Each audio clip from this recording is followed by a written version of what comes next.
There's this meme where right-wingers like Stefan Malamu say that our history is falsified and lied about by the leftist SJWs to try and control the future.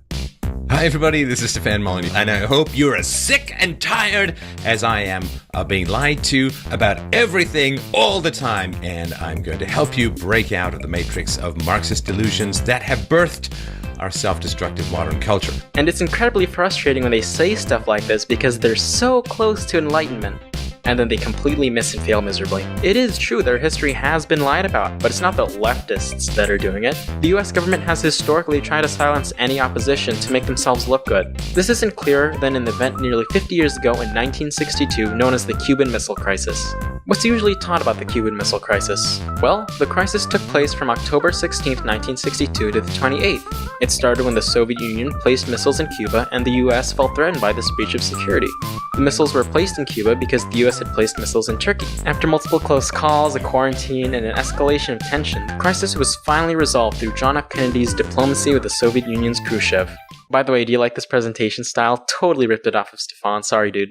Now that we've established what's usually taught, or at least generally known, about the Cuban Missile Crisis, let's take a deeper look and start deconstructing some of these ideas. First, the diplomatic aspect of the crisis. The Soviet Prime Minister, Nikita Khrushchev, actually sent two offers for peace during the crisis. On the 26th of October, he sent a letter to Kennedy saying that the missiles in Cuba would be removed if the US promised not to invade it. On the 27th, there was another offer that the missiles would be removed from Cuba if the US withdrew rockets from Turkey that were pointed at the Soviets. And here's where things get weird. The US missiles in Turkey that were one of the main causes of the crisis? Well, they were already deemed obsolete and slated to be withdrawn by the United States. Replacing them would be the better submarine-based Polaris missiles, which were much more dangerous. So the US was going to withdraw the missiles in Turkey anyway, and Khrushchev's two proposals to end the crisis were incredibly reasonable in retrospect. So what did Kennedy do? Did he breathe a sigh of relief and readily accept the deal? Well, no. As National Security Advisor McGeorge Bundy put it, the current threat to peace is not in Turkey, it is in Cuba. Yes, the huge US missile force trained on the weaker Soviet Union isn't a threat to peace, because the US is always good while the Soviets are always bad. There was a fear of a missile gap at this time, but in reality, this gap was strongly in favor of the United States. So why were we freaking out? The Soviets had to deal with our missiles for years, why couldn't we? Well, let Kennedy explain it to you himself. Last month I said we weren't going to. Last month I should have said that we don't care, but when I said we're not going to, and then they go ahead and do it, and then we do nothing, then I would think that our risks increase. I agree what they're saying. They got enough to blow us up now anyway. I think it's just a question. Well, this is a political struggle as much as military. So this entire crisis wasn't even necessary and more for appearance's sake. Oh yeah, are you wondering where I got this audio? Well, it turns out JFK recorded his meetings during the Cuban Missile Crisis, and they've been declassified for our viewing pleasure. I'm obviously not going to show you the whole recording because they're incredibly long, but there are a few interesting moments in the tapes. So, this tape records a meeting on Tuesday, October 16th, 1962, the day the crisis began. This is a result of the photography taken Sunday, sir. There's a medium-range ballistic missile launch site and two new military encampments. Let me just skip ahead. Now, this is a fairly extensive airstrike. It is not just a strike against the missile sites, and there would be associated with it potential casualties of Cubans, not of U.S. citizens, but potential casualties of Cubans, at least in the hundreds, more likely in the low thousands, say 2,000 or 3,000. Wow, he just casually mentions killing Cubans. By the way, the proposed invasion would fail because the Cubans already had nuclear weapons, which they hadn't accounted for. Anyway, sorry, let's continue. We have other evidence. Khrushchev is honestly believes, or at least affects to believe, that we have nuclear weapons. And that combination. Let me go part of that in this press conference. It may mean Okinawa. Okay, this is actually quite interesting. Recently uncovered was the fact that 6 months before the crisis, the US actually had secretly deployed missiles in Okinawa that were pointed at China. So Khrushchev was right. He did have a good reason to distrust the US. I would say that you're dropping bombs all over Cuba. You do the second. The airports, knocking out their planes, dropping it on all their missiles. You're covering most of Cuba. You're going to kill an awful lot of people, and we're going to take an awful lot of heat on it. So, we've watched a couple clips from the tape, and I just want to point out that they mostly discuss possible responses like a limited airstrike, a larger scale airstrike, or even a full invasion of Cuba. They even just casually mention killing Cubans, like what? This clip is really the extent of the moral objection anyone has in the tapes, and it's reflexive of the discussions everywhere. Rarely does anyone morally object to killing thousands of Cubans because it's just assumed that the US is always just. So, what happened in the end? Well, the US finally agreed to remove the missiles in Turkey that, may I remind you, they were already planning to remove, but that they would do it in secret. Why? Well, as Michael Dobbs put it, if it appeared that the US was dismantling the missiles unilaterally under pressure from the Soviet Union, the NATO alliance might crack. Or, in better words, if the US replaced useless missiles with more dangerous weapons, which they were already going to do, in a deal with the Soviets that was incredibly reasonable, then the NATO alliance might crack. You can see it in the tapes themselves.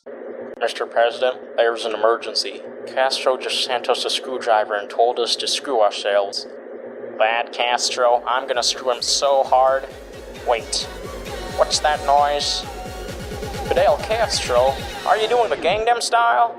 Oppan Gangnam Style. Gangnam Style.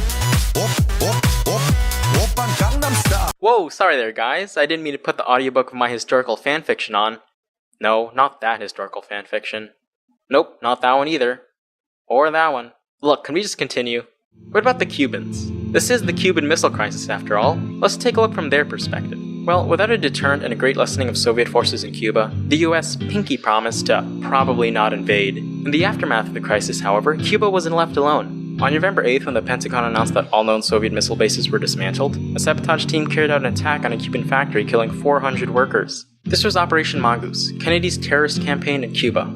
Even before the crisis started, the US was already initiating terrorist activities in Cuba, and it's pretty justifiable that the Soviet Union would want to place a deterrent there to stop the US from invading. This terror war against Cuba began after Kennedy's failed Bay of Pigs invasion in 1959. The atmosphere in the White House was described as almost savage, and that there was a huge demand for an action program. This action program included a terrorist campaign and attempts to overthrow the government of Cuba. The legacy of this terror can still be seen today. We still have people complaining about Cuba's human rights record and saying that they're a poor country that suffers economically. Well, guess whose fault that is? The US! And I'm not pointing fingers. Eisenhower state official Lester Mallory literally said that Castro would be removed through disenchantment and disaffection based on economic dissatisfaction and hardship. So every possible means should be undertaken to weaken the economic life of Cuba in order to bring about hunger, desperation, and the overthrow of the government. The Cuban government has counted around 800 terrorist attacks in Cuba since 1960, and the total has been 3,478 dead and 2,099 injured. Voices from the Other Side is an oral history by Keith Bolender that recounts the experiences of Cubans during this terrorism, and it's an incredibly eye-opening book. One clear-cut example is the bombing of the Cuban Airlines Flight 455 in 1976 by CIA-linked terrorists, killing 73 people. Passengers at this time included a national fencing team, some Cuban fishermen, and a few North Koreans. Although the perpetrators did face prison time, the two men who arranged the bombings managed to live out in peace in Miami. The black box of the plane, which recorded its last moments, have been recovered.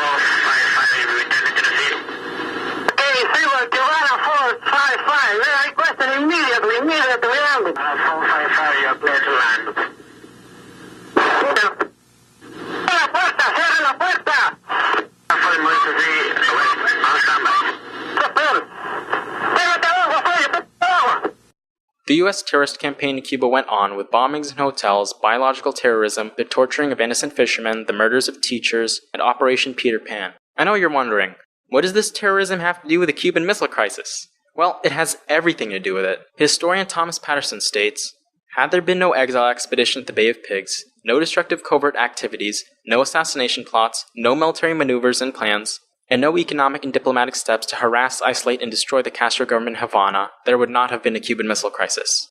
The crisis officially ended on October 28, 1962. The news reported that it was a humiliating defeat for the Soviets and that the US had saved the day, but really, it was Khrushchev's concessions that had saved the day. If he hadn't accepted the deal that the US would remove missiles in Turkey secretly, then the world may not be here right now. The crisis started with terrorist activities in Cuba and ended with the US rejecting a reasonable proposal from the Soviets. Terrorism in Cuba still continued for decades after the crisis. When Castro died a few years ago, all I heard were things about their human rights violations and repressiveness. Nowhere did I hear anything about the huge propaganda and terrorist campaign waged against Cuba by the US. The sad thing is that right-wingers who virtue signal and pretend to care about history being lied about don't really care about any of it. If they did, they would mention the US government's track record of lying and falsifying history. Cuba is only one country out of many that the US has terrorized. This idea of American entitlement hasn't gone away and has actively led to more nuclear coast calls, making the Cuban Missile Crisis important now more than ever. So, what are we gonna do? It seems that it took a miracle to survive everything up to now, and we'll probably be bathing in nuclear fire before any sort of revolution takes place. I guess the only thing we can do is embrace positivism and hope the aliens come and save us.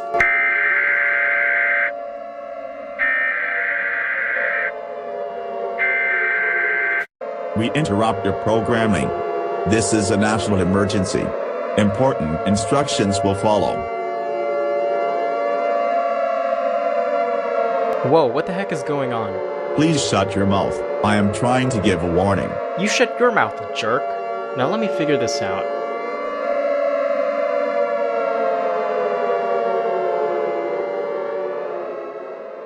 Whoa, what the?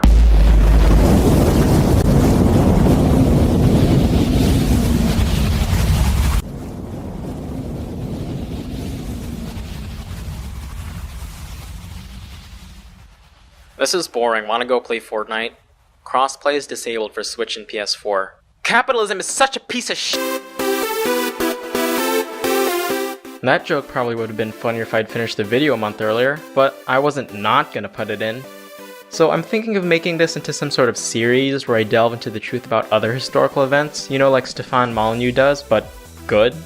Research and animation for these videos takes a ridiculous amount of time, so I'm really sorry it took me almost 2 months to upload this. I know I said that I would do a video on something different and possibly easier, but then I did this huge project and completely screwed up my timeline. If you want to take a look at the JFK tapes, just look at the links in the description. Most of my sources are there.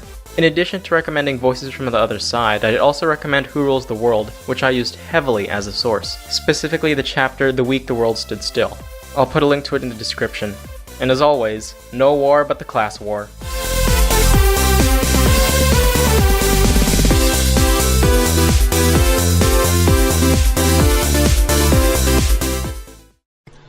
Oh, I'd like to go out with you, but you don't own a house? Oh my god! Why are you even in these people's orbit to begin with? I mean, good god, if a woman said that to me, oh, I'd like to go out with you, Steph, but you don't own a house. They're like, wow, sorry, you're just too expensive a whore for me.